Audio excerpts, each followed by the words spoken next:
Kaya. Hello everyone. My name, as you know, is Nosy. I am Nosipo. You guys, you can call me Nosy. So today we are back, and we are back with a bang.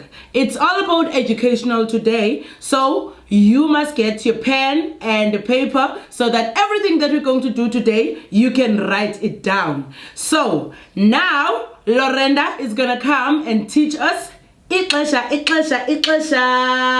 So Lorenda is coming to teach us time. Thank you, Larry. Hi guys, welcome back. Today, can you guys guess what we are going to do? What do I have over here? It's a clock. So what do you guys think is today's activity? Yes, I will teach you guys how to tell time. Okay, now before we start, let me first tell you how I made my clock so that you guys can do your own clock at home. So the materials that I've used today is some paper plates, as you can see. I've used some scrap paper for the inside of my clock. I've also used a marker to mark the numbers on my clock. I've used some cardboard for the hands of my clock, and then just some stickers, but I will explain to you guys later on why I use the orange stickers. Now before we can learn how to tell time, we need to understand how the clock works. Now I will explain to you each part of the clock. Over here on the side of our clock, we have numbers ranging from the number 1 up until number 12. Then we have these pointy arrows, which we call the hands of our clock. So as you can see, there's two hands. The small hand is our hour hand, and the longer hand is our minute hand. So the small hand is our hour hand, which means this will indicate to us what hour it is. Our longer hand is our minute hand, which will indicate to us how many minutes have passed after the hour. Now, if you want to learn how to tell time, what do you guys think the first thing will be that you will check on the clock? Firstly, you will look at the hour hand. This will tell you what hour it is. Okay, now let's break our clock down, and then we'll start learning how to tell time. Okay, now let's make this easy for ourselves. Firstly, we'll work with one hand of the clock, which is our hour hand. Now, like I said to you guys previously, this hour hand will tell us what hour it is. Okay, now if this hour hand is pointing at the number 11, what time do you guys think it will be? That's correct, it's 11 o'clock. If the hour hand is pointing at the number 3, what hour do you guys think it is? That's right, it's 3 o'clock. Now let's say the hour hand is pointing at the number 8. What hour do you guys think it is? It's 8 o'clock. What happens if the hour hand is pointing in the middle of two numbers? Now as you can see, the hour hand is pointing between the 11 and the 12. What do you guys think the time would be? I know you're tempted to say 12 o'clock, but the answer is still 11 o'clock. So if the hour hand is pointing between the number 11 and 12, it means that it is still 11 o'clock. Okay, now let's do one last one. If the hour hand is pointing at the number 1, what time do you guys think it would be? 1 o'clock. Okay. Now the second part, we will add our minute hand. Okay, let's go. Now, like I've explained to you guys, when you tell time, the first thing you look at is your hour hand, and the second thing would be your minute hand to see how many minutes have passed after the hour. Now, our hour hand is at the number 12, and our minute hand is at the number 6. What time do you guys think it is? It will be 12:30. Now let me explain to you guys why. Okay, now we want to know how many minutes have passed after the hour. Now we said on our clock the time is 12:30. Now let me explain to you guys why. As you can see on the hour hand, it's pointing to the number 12. Now when we want to determine the minutes that have passed after the hour, we are going to count in fives. Now each space between the numbers on the clock represents an interval of 5 minutes.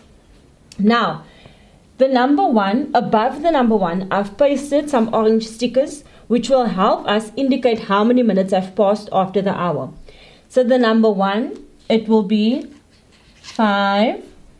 After number 1, it's 10 minutes, 15 minutes, 20 minutes, okay, 25 minutes, 30 minutes, 35 minutes, 40 minutes, 45 minutes, 50 minutes, and then 55 minutes. When we get to 12, we go back to the number 0. Now this basically just indicates to us how many minutes have passed after the hour. Now let's tell time again. Okay, in our previous example we said the time is 12:30. Is that correct? Yes, as you guys can see, our hour hand is at the number 12 and our minute hand is at the number 6, which represents 30 minutes that have passed after the hour. Now let's do another example. What is the time if this happens? What do we do first? Our first step would be we check the hour hand. It's the small one. So the hour hand is at the number 3. So that means that it's 3 o'clock. Now we need to check the minute hand to see how many minutes have passed after 3 o'clock. Okay, now let's see. Our minute hand is at the number 8 and 8 represents 40 minutes after our hour hand. Okay, so what would the time be? The time would then be 3:40. Now let's do another example. Okay. What do you guys think the time is? Is it 2:30? Is it 6? 10 minutes past 6? Okay. Now as you guys can see, our hour hand is at the number 6, which means it's 6 o'clock. And our minute hand is at the number 2. Does that mean it's 2 minutes past 6? No. It simply means that it is 6 minutes and 6 hours and 10 minutes has passed after the 6 hours. So it is 6:10. Now let's do another example. Our hour hand is between the number 10 and 11 and our minute hand is on the number 4. Now in the previous example, I asked you guys what happens if the hour hand is in between two numbers. In this example, it's the number 10 and the number 11. Does that mean it's 11:20? No. The time would then be 10:20. So it's in between 10 and 11, which means our hour would be 10 and our minutes would be 20 minutes that has passed after the hour. I hope you guys enjoyed this activity, and remember guys, telling time does not have to be something that is stressful. You can make it easy for yourself by designing your own clock. You can add colors. As you can see, I've added the color green, I've added some stickers, orange bright stickers to make it look interesting. And then you can make it easy for yourself by adding the minutes on the side of your clock. So firstly, in the middle of my clock, I have my hours, okay, as you can see over here in black. And then on the side, on top of the numbers, I've added my minutes. This will help me tell time. So for the first few weeks or months, depending on how long it takes you to learn time, you can use this type of clock. Once you are comfortable using your own clock, it will be easy for you to tell time on a normal clock. I hope you guys enjoyed this activity and I hope you had so much fun. And next time you guys will be able to teach your siblings, your friends, or even your cousins how to tell time. Until next time, bye guys. Thank you, Laurie. Thank you, Laurie. Guys, Lorenda just reminded me of the time I used to struggle with time. But now I know 5 past, 10 past, quarter past. Thank you, Lorenda. I really enjoyed that. I think you guys enjoyed it too. So now we are moving along to Zonke. And Zonke has got an interesting ice cream mix. Let's go. Hello everyone. Hello everyone. I hope you guys are good. We're back again today with an educational game. I didn't tell you guys my name. Do you still know it? Do you know my name? Okay, it's Zonge again. Today we're gonna play educational game. The name of the game calls ice cream mix. How do we mix ice cream? Also with mix. Remember I said it's an educational game. So you're gonna make ice cream cone, but on our ice cream topping it's gonna be mix. We're gonna use puffs. You're gonna use dividers. You can use paper cardboard or any paper that you have at home. You can also use stones whenever you don't have the puffs, depending on you, what you have at home. Remember that we're recycling. You use what you have so that it can make the thing that you want. Then you can use the scissor. We're gonna use the scissor, the glue stick, or you can use a glue, whatever you can use, even a plastic. Okay. Let me guys show you how to play the game. Remember, before showing you guys the benefits of the game, why I'm coming with the educational game. Okay, remember that an ice cream cone is a shape. It's more like a rectangle shape. Now the benefits of this game, I'll be teaching you guys about shape. It's gonna be educational. I'm gonna teach you guys how to count.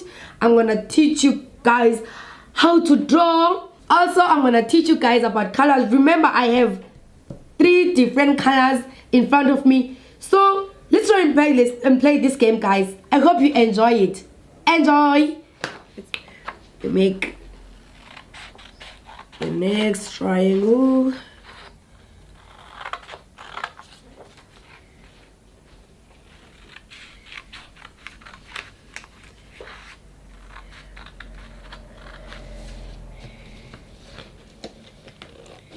I'm not good at cutting. I'm not so good at cutting, guys. And remember that please don't use scissors or anything that will hurt you. Please ask your mom. Always ask your parents to cut it for you and help you out if you can't use it. I know your mom will be pleased to help you doing something educational. Okay. Now we have our 3 shapes, our 3 ice cones. Okay, guys. Okay, so we have to write numbers on top of our ice cream. So let's say 6 and then 9. Okay.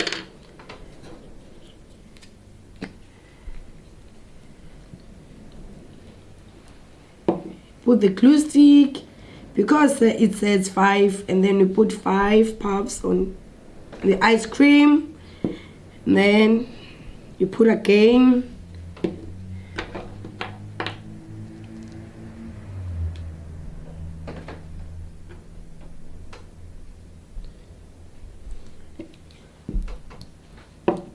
Six. Okay. We have to put 9 on this one. 2, 3, 4, 5, 6. And we short. Remember I said you can use anything that you have at home. So now we're gonna put our stones to make the 9. Remember, we already have 6, and then we take 3 from the stones and put it here, and then we have our 9. This is our ice cream, delicious ice cream.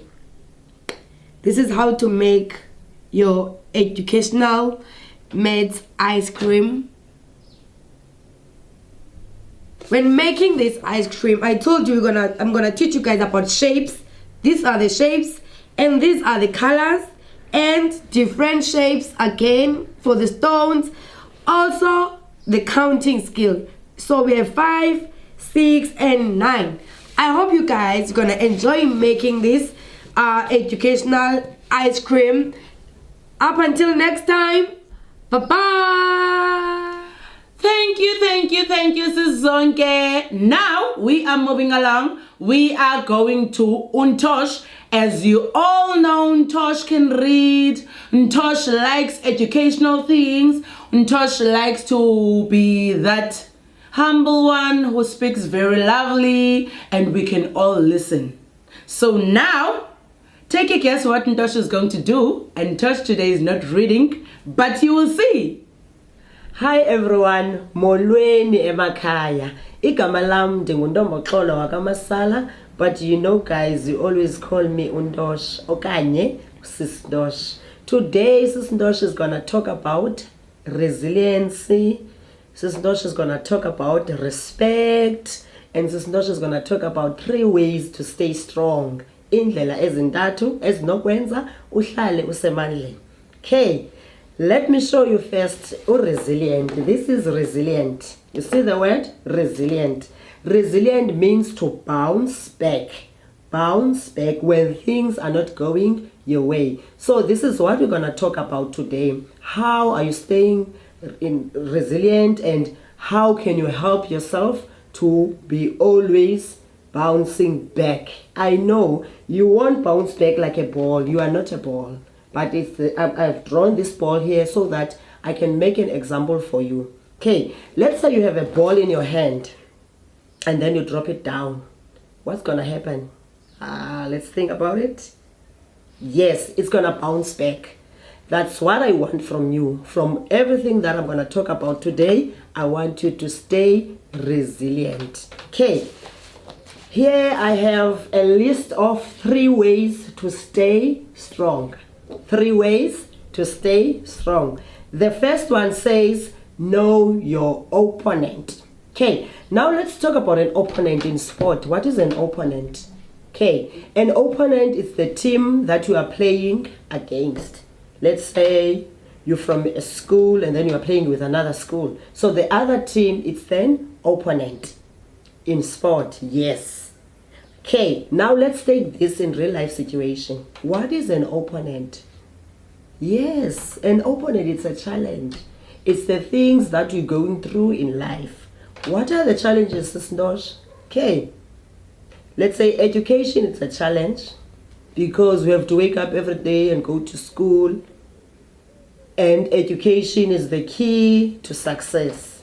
So without education, your life can be a challenge. Yes. Another challenge that I can talk about is abuse. We know that children are getting abused every day in the news. We hear about abuse. So if you know that abuse is a challenge, what are the things that you have to do to avoid abuse? You have to report. Firstly, you have to identify abuse and then talk to someone. That is what I'm talking about here, to know your challenge. The second one is build your team. Yes, if you are a captain in a team, then we say to you, build a team that is going to play over the weekend. What kind of people that are you going to select? Okay, those people that are dedicated, they always come to the gym, the fit people, the ones that are going to attack and defend. Yes, that's the right team. I would do that as well. Let's take this again to real life situation. How can you build your team in life? Good friends, friends that are going to school, friends that are going to tell you when you are wrong, and friends that are going to tell you when you are right. Yes, that's how you build your team. You build your team with people that are going to motivate you in life. Then the last one is make your move. Take it to sport again. In sport, if you are playing because you want to score. You want to win. So as in life, if you want to be successful, you cannot just sit at home, you don't go to school, you don't study your books, you don't have a role model that is going to motivate you. So you go out there, you do your assignments, you do your schoolwork, you talk to people, you research. Then you can make your move. I know everyone is gonna go to 2021 next year and they're gonna pass their grades because they have made their move. This is 3 ways to stay strong. Yeah, let's put it aside. Now, I want us to talk about a very, very important thing that we call respect. Respect. What is respect? Every child at home, parents, they are telling us about respect, and it differs as from where we're coming from. At my house, my grandmother used to tell me that respect is when you're waking up in the morning and greet everyone because you have never slept with them. My grandmother told me that respect is when you go outside and you meet an elder, you greet them, you say please and thank you. Yes, that's respect. In Xhosa, respect is ukuzihlonipha. Okay, let me ask you a question. Who is the most important person that we have to respect in life? I know you are thinking a lot of things. My mother, my grandmother, maybe my mom, God. Okay, let me tell you. The most important person that you have to respect in life is yourself. Why am I saying that? Is because if you do not respect yourself, you will never be able to respect other people. Ukuba awukwazi wena ukuzihlonipha, awusoze ukwazi umnika omnye umuntu inhlonipho. Respect goes a long way. When you get to school or when you get to coaching or when you get to work, you are not there to be taught respect. When you go to those people, you already know what is respect. Respect goes with taking a bath every morning, brush your teeth, wash your hands, especially now, COVID-19. We have to love ourselves. If you don't do these things, that means you do not respect yourself. Every day when you go to school, wash your body. Don't say, oh, it's cold today, so I cannot. That means you don't respect yourself. Ask for something. Don't take what does not belong to you. If it's not yours, you don't take it. That's another sign of respect. If you want to talk at school, you always raise your hand. The teachers are telling us that. You don't speak when people are talking. You get your chance, then you ask a question. If you have a question, that is part of respect. If your friend is giving you something, you always appreciate. Okay, so today we talked about resiliency, we talked about respect, and we talked about 3 ways to stay strong. I know and I believe in you guys. You have learned something. Thank you so much. I will see you next week. Bye. Thank you, Ndosh. Thank you, my dear friend. Today, you have learned something about resilient, how you bounce back, how you do things in life. There are those times that you fall, but you need to get up, you need to brush yourself, you need to focus. So, from me, that was the wrap. Bye, guys. I hope you enjoy every moment. Goodbye.